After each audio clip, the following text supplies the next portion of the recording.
My fiancé surprised me with a beach house. The old owner whispered, "Look out the attic window after dark." I thought the biggest surprise of my life was going to be the proposal. I was wrong. "Close your eyes," Daniel said, guiding me out of the car. His hands were warm, steady, but his voice had that barely contained excitement that made my stomach flip. "Daniel, if this is another romantic picnic with ants, I swear. Trust me." Famous last words, right? I stepped forward, sandals sinking slightly into soft sand. The air smelled like salt, waves crashing somewhere close. My heart started racing. "Okay, open." I did, and froze. A beach house. Not just any beach house. White wood siding, wide glass windows, a wraparound porch facing the ocean. It looked like something straight out of a movie, or a life I never thought I'd have.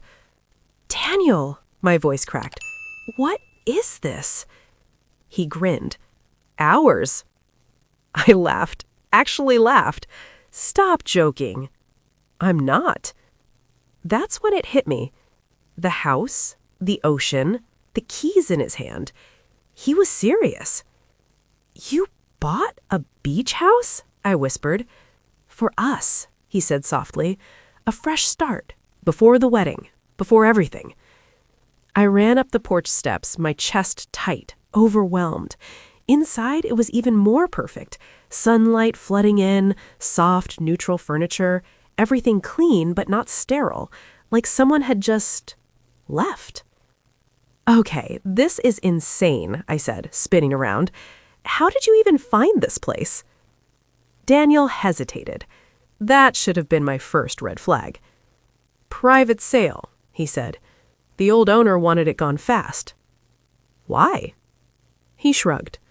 "Old lady, said she was moving closer to family."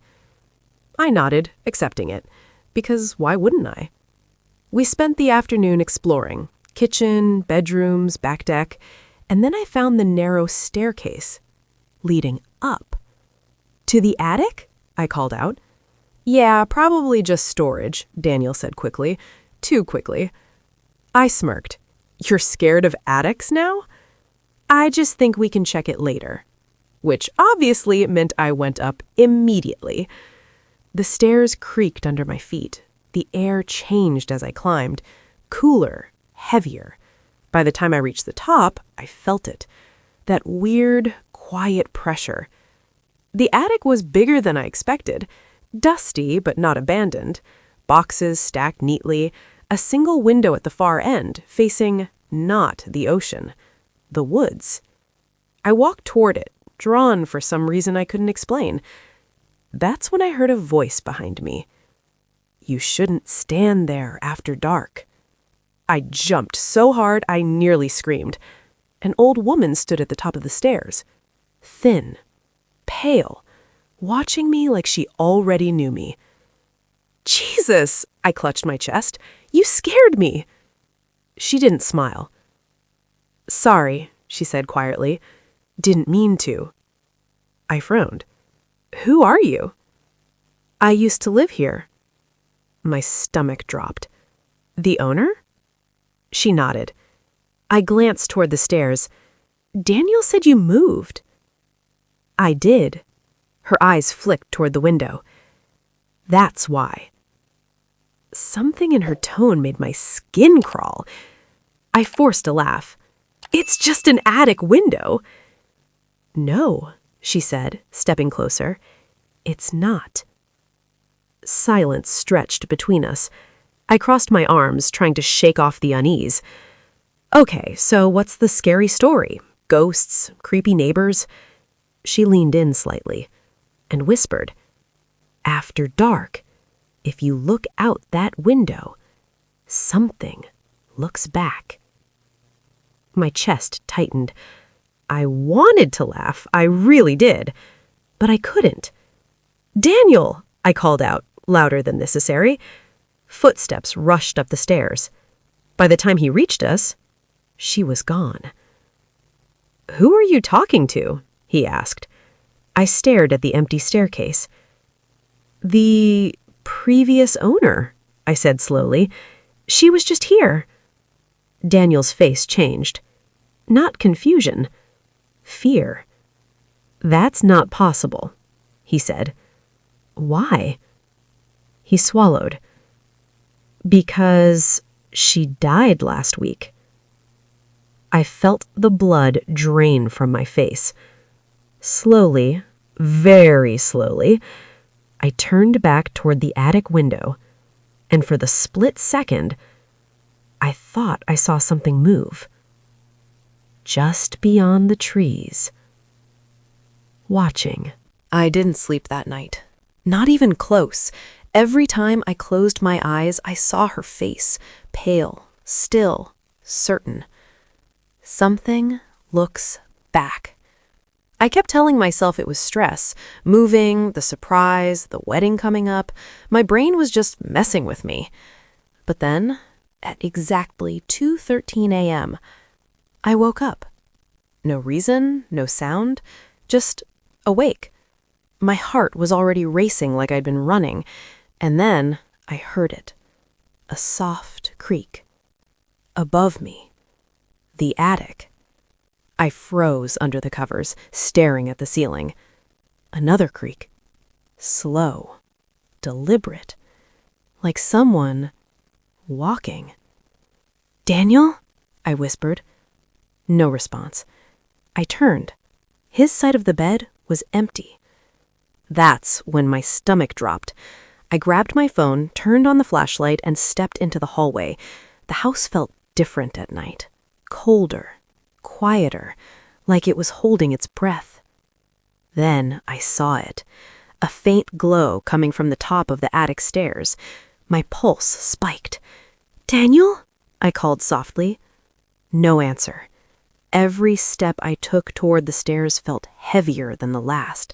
The wood groaned under my feet like it didn't want me going up there. But I did. Of course I did. Because something inside me needed to know. I reached the top step and stopped. The attic door was open. The light was on. And Daniel was standing by the window. Just standing there. Completely still. "Daniel?" My voice came out thinner than I expected. He didn't turn around, didn't move. "Daniel!" I said louder. Nothing. I stepped closer. Okay, this is not funny. "Don't," he said suddenly. My breath caught. "Don't come any closer." Something in his voice.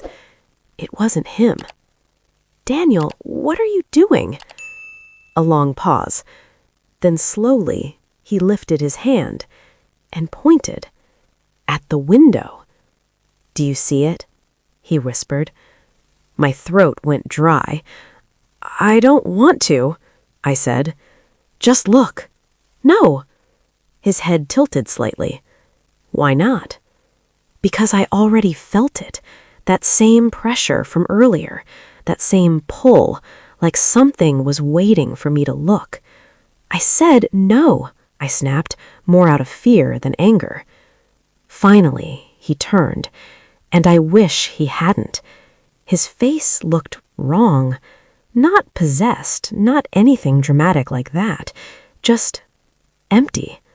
Like whatever made him him had stepped out for a moment. "You already saw it earlier, didn't you?" he said quietly. I took a step back. "You're scaring me." He smiled, but it didn't reach his eyes. "It's okay," he said. "It only watches at first." My chest tightened. "What does that mean?" He glanced back at the window.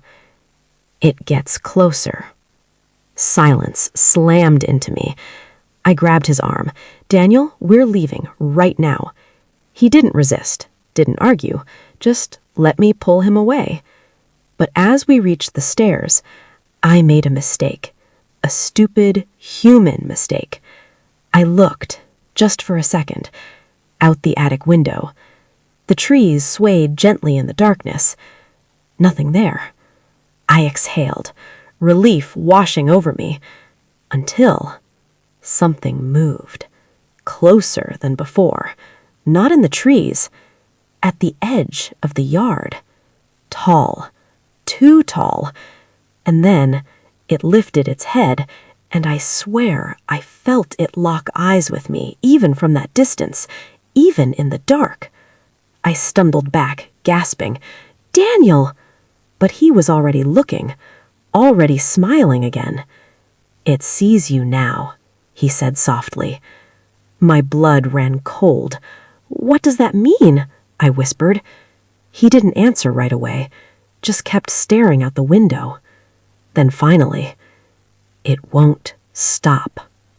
The next morning, Daniel acted completely normal, like nothing happened, like he didn't stand in the attic all night, like he didn't say those things. And when I brought it up, he frowned, confused. "I think you had a nightmare," he said. A nightmare. Right. So why were there muddy footprints leading from the attic stairs down to our bedroom and stopping right beside my side of the bed? If you saw those footprints, would you stay another night or run before sunset? Because next, I find out what happens when you don't leave in time, and it's already too late for one of us. I didn't wait for night. I packed a bag before noon. Clothes, phone charger, car keys, anything I could grab without thinking.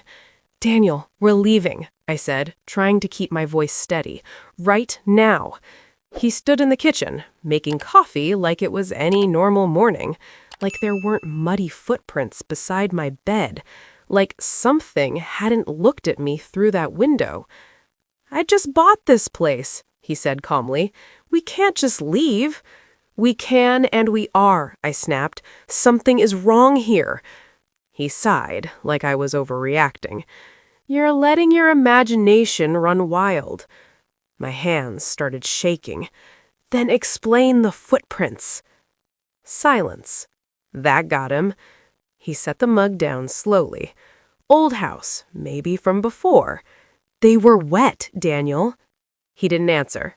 Didn't even try. And that's when it hit me. "You knew," I whispered. His jaw tightened. "You knew something was off about this house." "I didn't know," he said quickly. "Not like this." "Then what did you know?" Another pause. Too long. "The owner, before she sold it, she said strange things." I felt my stomach twist. "Like what?" He looked at me. Really looked this time. "She said the house watches you back." My chest went cold. "And you still bought it?" I said, my voice rising. "You thought that was a quirky detail?" "I thought she was confused," he shot back. "She was old, paranoid."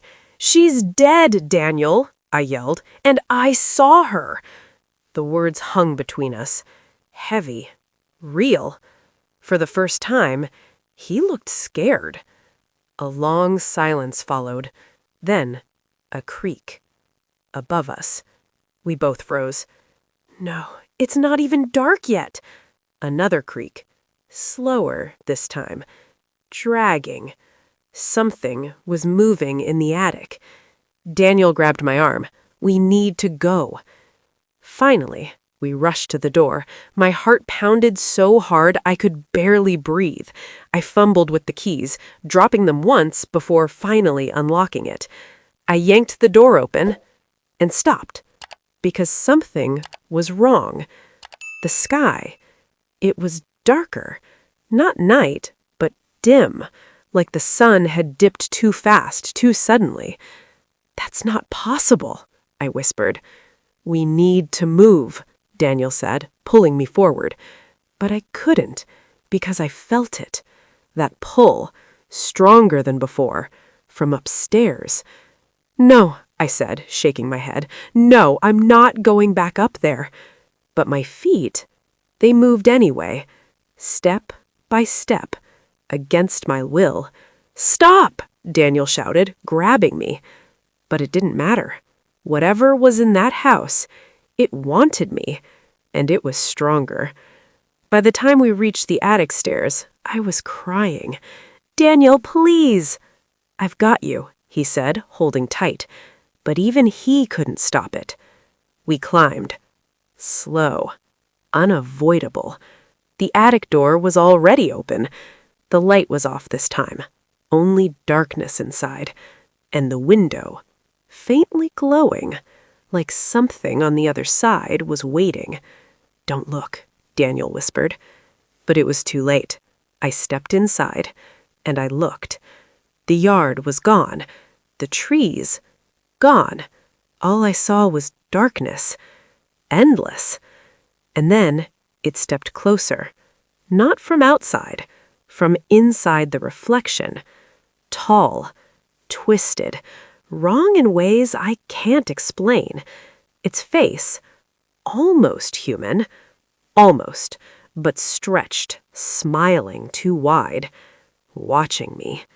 "Finally," it whispered. Not out loud. Inside my head. I tried to scream. Nothing came out. I tried to move. I couldn't. Behind me, Daniel shouted my name, but his voice sounded far away, like he was already gone. "It saw you," the thing said. "Now it keeps you." "No," I mouthed. "Yes." And then everything went dark.